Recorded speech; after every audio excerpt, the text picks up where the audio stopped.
नमस्कार दोस्तों, मैं सौरभ कुमार गोयल और आप सभी लोगों का स्वागत है मेरे YouTube चैनल में। और आज हम बात करेंगे बीएससी थर्ड ईयर की physical chemistry. BSc third year की फिज़िकल केमिस्ट्री और फिज़िकल केमिस्ट्री में भी हम बात करने वाले हैं एक पर्टिकुलर टॉपिक जिसका नाम है स्पेक्ट्रोस्कोपी। स्पेक्ट्रोस्कोपी में भी यदि हम बात करें अकॉर्डिंग टू कोटा यूनिवर्सिटी के सिलेबस के अनुसार, तो यहाँ पे हमें बात करनी है vibrational spectroscopy, rotational spectroscopy, electronic spectroscopy और रमन स्पेक्ट्रोस्कोपी। जहाँ पे हम बात करेंगे सबसे पहले वाइब्रेशनल स्पेक्ट्रोस्कोपी में। वाइब्रेशनल स्पेक्ट्रोस्कोपी में भी हम बात करने वाले हैं सबसे पहले एक पर्टिकुलर टॉपिक जो कि एग्जाम में पूछ लिया जाता है। इसका नाम है सरल आवर्त दोलक के ऊर्जा स्तर। सरल आवर्त दोलक के ऊर्जा स्तर। सरल आवर्त दोलक के ऊर्जा स्तर। देखिए, सरल आवर्त दोलक के ऊर्जा स्तर की बात करूं तो कुछ द्विपरमाणुक अणु होते हैं जो विभिन्न परिस्थितियों में कंपन करते हैं, क्योंकि इन अणुओं के बीच जो उपस्थित बॉन्ड होते हैं वो बॉन्ड कठोर नहीं होते हैं, वे बॉन्ड होते हैं प्रत्यास्थ। और इन बॉन्डों के प्रत्यास्थ होने के कारण इन बॉन्ड्स के अंदर इन बॉन्ड की जो बंध लंबाई है उन बंध लंबाई में क्या जाता है, परिवर्तन आ जाता है। और इस परिवर्तन के कारण ये जो मॉलिक्यूल्स हैं ये कंपन करने लगते हैं। और कंपन के कारण या ऐसे मॉलिक्यूल्स के कंपन करने के कारण या इनके कंपन गति के कारण इनको हम सरल आवर्त दोलक के रूप में भी पढ़ते हैं और इनकी इस गति को सरल आवर्त गति भी कहते हैं। फॉर एग्जांपल, मैंने ये दो डाई एटॉमिक मॉलिक्यूल लिए और दोनों डाई एटॉमिक मॉलिक्यूल एक बॉन्ड से जुड़े हुए हैं। यदि इस बॉन्ड को मैं थोड़ा सा प्रेस करता हूं, दबाता हूं, तो हमें कुछ इस तरह की स्ट्रक्चर मिलेगी। और यदि इस बॉन्ड को मैं खींचता हूं तो हमें कुछ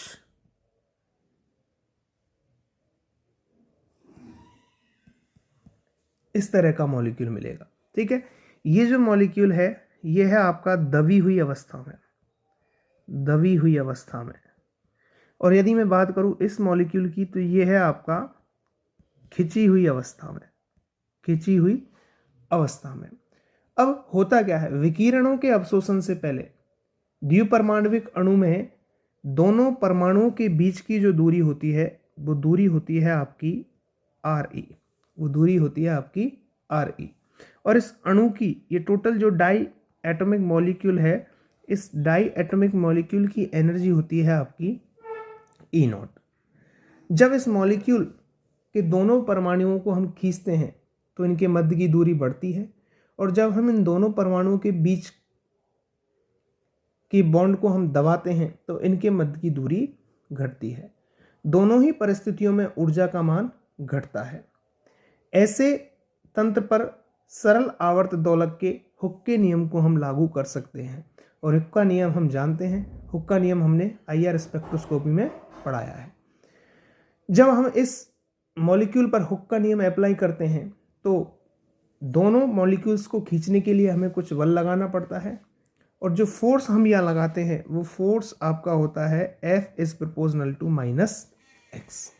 यदि मैं इस प्रोपोर्शनल साइन को हटाऊं तो F इज इक्वल टू हो जाएगा kx। उपयुक्त समीकरण में जो ऋणात्मक साइन है, ये ऋणात्मक साइन यहाँ डिनोट करता है कि जो दिशा है, जो डायरेक्शन है वो कैसी है, अपोजिट। यदि मैं बात करूं k की तो k यहाँ एक बल नियतांक है जो कि सरल आवर्त दोलक की बल सामर्थ्य को प्रदर्शित करता है। सरल आवर्त दोलक की यदि स्थितिज ऊर्जा की बात करूं तो स्थितिज ऊर्जा को हम रिप्रेजेंट कर सकते हैं B is equal to summation 0 से x minus F D X, जहां पे आप जानते हो B बराबर होता है -0 से x, f की वैल्यू हमें पता है कितनी है, -k x dx। माइनस से माइनस कैंसिल। B बराबर आपका आ जाएगा kx dx 0 से x। समीकरण नंबर 1 से f का मान जब हमने यहाँ रखा तो हमारे पास क्या आ गया, के एक्स डी एक्स। समीकरण नंबर 1 हमने किसको माना था, इसको, और इसको हम कहते हैं समीकरण नंबर 2। अब देखिएगा, यदि मैं इसका समाकलन करता हूँ तो समाकलन करने पर के तो कैसा है आपका कांस्टेंट है, के बाहर ले लिया, और एक्स का यदि समाकलन करता हूँ, लिमिट लगाता हूँ, तो आपका आ जाता है एक्स स्क्वायर अपॉन 2। आपका क्या आ जाएगा, x square upon 2। That means हम कह सकते हैं b इज इक्वल टू 1/2 के एक्स स्क्वायर। यदि मैं बात करूं इस समीकरण की, यदि तुलना करता हूं मैं किससे, y is equal to A X square. Y is equal to A X square से यदि इसकी तुलना करूं तो हम जानते हैं ये आपका पैराबोला का क्या है, समीकरण, पैराबोला का समीकरण है। और पैराबोला के लिए यदि हम ग्राफ बनाएं, यदि हम पैराबोला के लिए ग्राफ बनाएं, तो पैराबोला के लिए जो आपका ग्राफ आएगा, ये मैंने ले लिया x बॉन्ड लेंथ, बंध दूरी, और इधर मैंने ले लिया आपकी पोटेंशियल एनर्जी। तो पैराबोला के लिए यदि ग्राफ बनाया जाए तो वो कुछ ऐसे आएगा, ये डिस्टेंस यहाँ से लीजिए आप,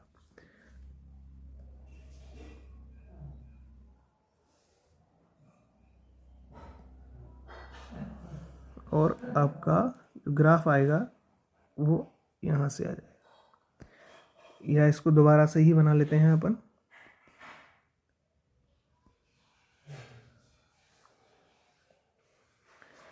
पैराबोला का समीकरण होता है y is equal to A X square, और यदि मैं इसके लिए इसका ग्राफ बनाऊं तो वो ग्राफ आता है कुछ इस तरह से। ये होता है आपका पोटेंशियल एनर्जी और बॉन्ड लेंथ x के बीच का ग्राफ, पैराबोला। यहाँ तक की बात होगी। अब हम बात करते हैं आगे, सरल आवर्त दोलक जो होता है उसके लिए श्रोडिंगर समीकरण की जो वैल्यू होती है वो निम्न होती है। वो वैल्यू आपकी होती है डेल स्क्वायर या del square psi upon del X square plus 8 pi square M upon H square E V minus B psi is equal to 0। समीकरण नंबर 2 से यदि मैं यहाँ v की वैल्यू पुट कर दूँ तो आपका हो जाएगा del square psi del X square plus 8 pi square M upon H square. E V minus V की वैल्यू मैं रख देता हूँ हाफ के X square psi is equal to 0। उपयुक्त समीकरण को मैंने कह दिया समीकरण नंबर 3, जिसको कि हम क्या कहते हैं, श्रोडिंगर का समीकरण। और इस श्रोडिंगर के समीकरण का हल जो होता है वो हल आप लोग याद रख लेना, वो हल होता है आपका E V is equal to V plus 1/2 H nu, B plus 1/2 H nu. आगे बात करते हैं, यहाँ जो बी है इस वी को हम कह देते हैं कंपन क्वांटम संख्या, कंपन क्वांटम संख्या, कंपन क्वांटम संख्या, जिसकी वैल्यू आपकी 0, जिसकी वैल्यू आपकी 0, 1, 2, 3 कुछ भी हो सकती है। यदि v की वैल्यू मैं यहाँ रखता हूँ 0, यदि v की वैल्यू मैं कितनी रखता हूँ 0, तो आपका E0 बराबर आ जाएगा half h new, half h new. तो कहने का मतलब देखना आप, यदि ये आपका फर्स्ट वाइब्रेशनल ऊर्जा स्तर है, इसके लिए वाइब्रेशनल क्वांटम नंबर का मान कितना है 0, तो इसके लिए एनर्जी कितनी आई हाफ एच न्यू, वाइब्रेशनल ऊर्जा कितनी आई half h nu. For example हम निकालेंगे इसी तरह E1 के लिए, E2 के लिए और E3 के लिए, E4 के लिए, E5 के लिए। हमने निकाली E5 के लिए, तो यहाँ B की वैल्यू 5 रख दी। B की वैल्यू जब आप 5 रखोगे तो आपके लिए वैल्यू कितनी आ जाएगी, वैल्यू आपके पास आ जाएगी 11/2 एच न्यू। E5 आपका कितना आ जाएगा 11/2 एच न्यू। सरल आवर्त दोलक के इन विभिन्न ऊर्जा स्तरों को आरेख के द्वारा हम निम्न प्रकार प्रदर्शित कर सकते हैं। देखिए, ये मैंने लिया b बराबर 1, ये मैंने ले लिया b बराबर 2, ये मैंने ले लिया b बराबर 3, ये मैंने ले लिया b बराबर 4। यदि b बराबर 1 लेता हूँ तो आपका आ जाएगा 3/2 h।